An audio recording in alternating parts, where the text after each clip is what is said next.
Hello and welcome to another episode of Cities Skylines 2 here on the Mole Under Management channel. My name is ChaosMole and today we are watching the Citizen Simulation and Lifepath, which is the newest episode of the future highlights.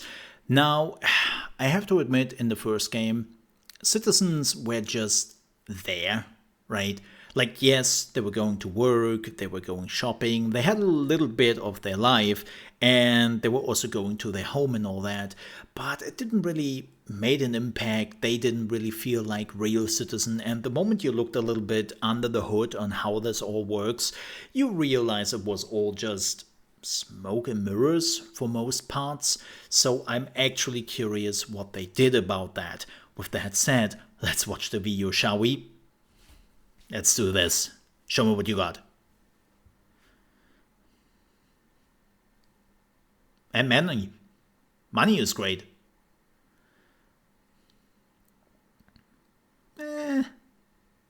Meh. Especially the struggle with the street building. This is great.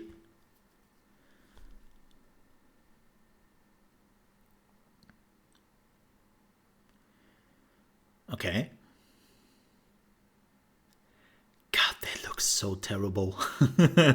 But again, it's a city simulator, not a Sims game.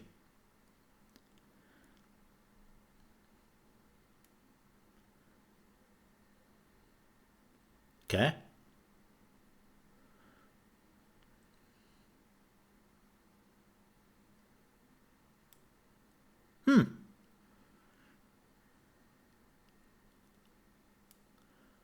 Yes. Oh, shit. That's new. Huh. Wow. I wonder how bad it can become.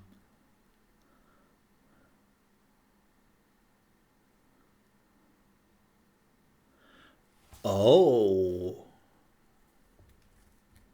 I mean, we kinda had that. Kinder. That's definitely new.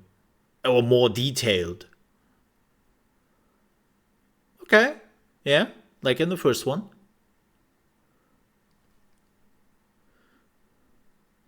Okay, like in the first one.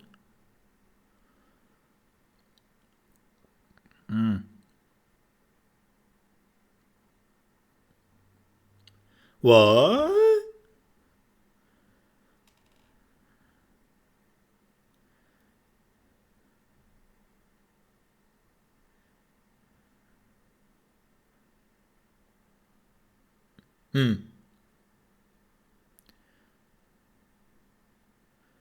Free healthcare? What?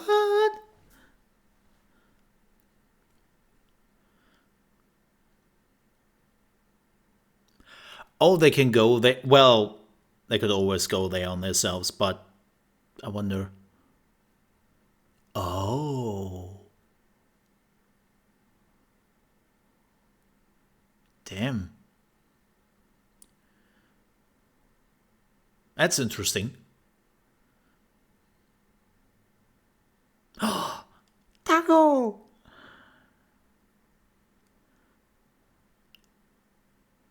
Oh, you what? That's crazy. Oh no, no, don't put the like button there. Oh. Well, I mean, it's better than Twitter or X right now.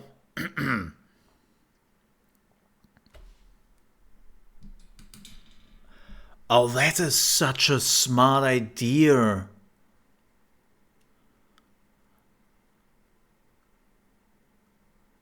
That's cool.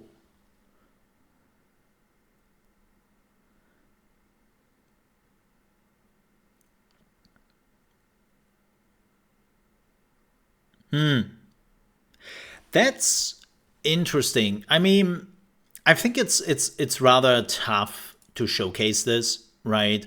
Like as I said before, in the first one, something similar was already in place, but it was pretty simple. It wasn't as deep as they explain it here. And if this really works, how they're explaining it, keep in mind, developers always try to sprinkle a little bit of excitement in their announcements.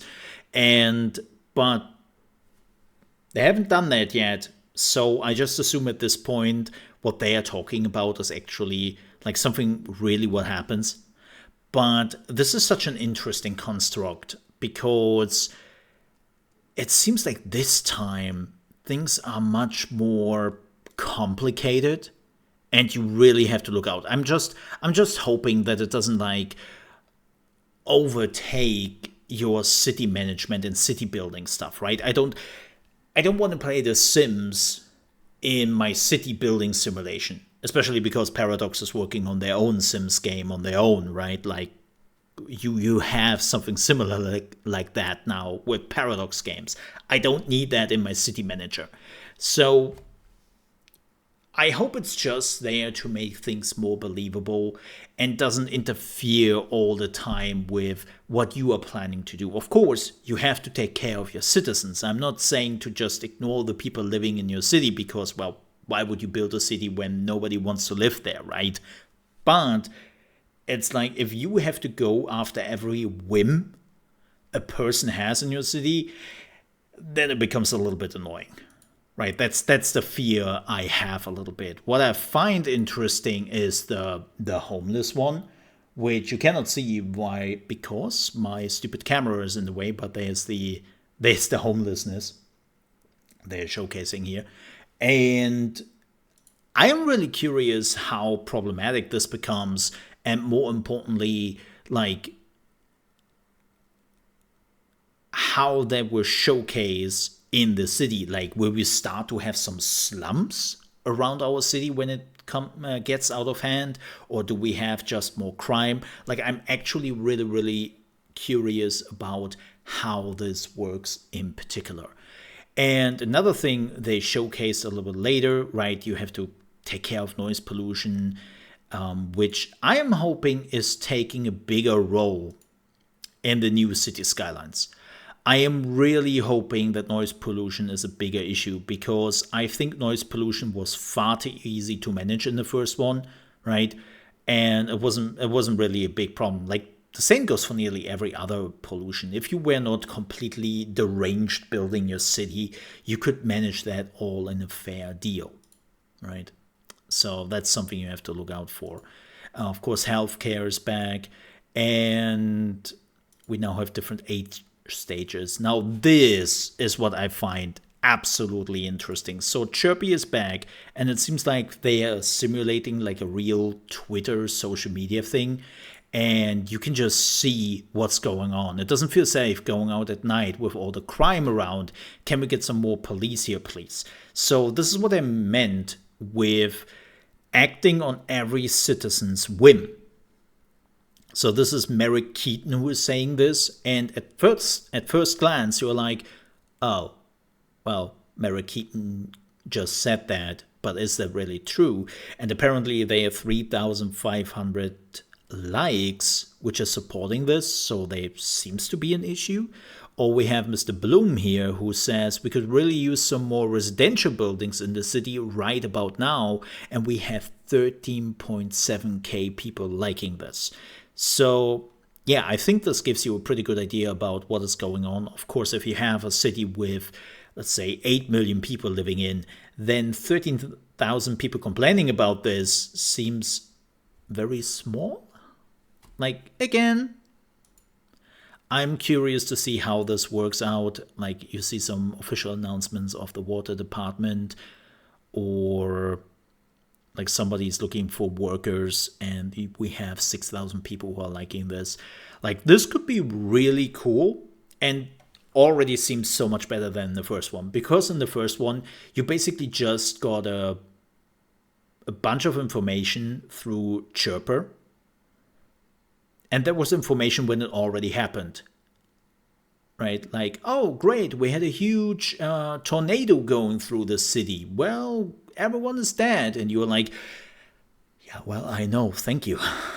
I noticed. Or electricity is out and people complaining about that. You already noticed that because you see those buttons popping up all over the city that electricity is out, right? Like most of the time you got that useless piece of information which didn't really tell you anything in time, and it wasn't really talking about meaningful information, right? Like a lot of the information we got was already from things which happened or which were already apparent to you anyways.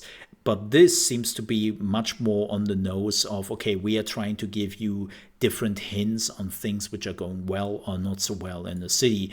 And if they're doing it right, this will help especially newcomers. This will also help that you don't have to have open like all those Excel sheets all the time to find those little nitty gritty details you have to change around to make the city good again. So I'm hoping they're doing it right. And I'm hoping it also doesn't happen that you are just looking at this the whole time. Like this window is open 24/7 and you are trying to fix like all the complaints people have in the end, right? Like they have to strike a balance, and I'm curious if they managed that. But nonetheless, those are some, again, huge improvements to Cities Skylines 2. I am still absolutely flabbergasted by how I first thought when they announced Cities Skylines 2, oh, this is just, like The Sims. Or like EA likes to do their games sometimes, where they're releasing basically the same games without the expansions and cutting down on all the features just to resell them to you again through expansion later down the line.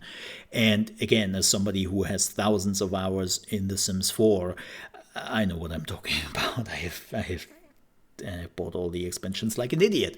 So again, I'm glad they are not doing this here, right? Like they understood if they want to do a Cities Skylines 2, they basically have to come in with all the features they already had in the first one, or most of them, and just expand on them. They understood that assignment and they executed that assignment. And so far, I am absolutely hyped for Cities Skylines 2. I hope you are too. Let me know what you think down below in the comments. If you enjoyed this video, please don't forget to leave a like, and also subscribe to the Mole Under Management channel for more videos in the future. We are also focusing big time on strategy games here.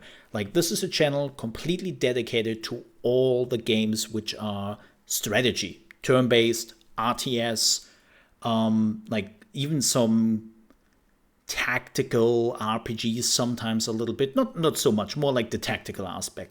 Like everything has to be strategy in the end. And if that fits the bill, you find that here on the channel. So if you love strategy games, don't forget to give this a sub. I would appreciate it. With that said, thank you so much for watching, and I hope to see you next time.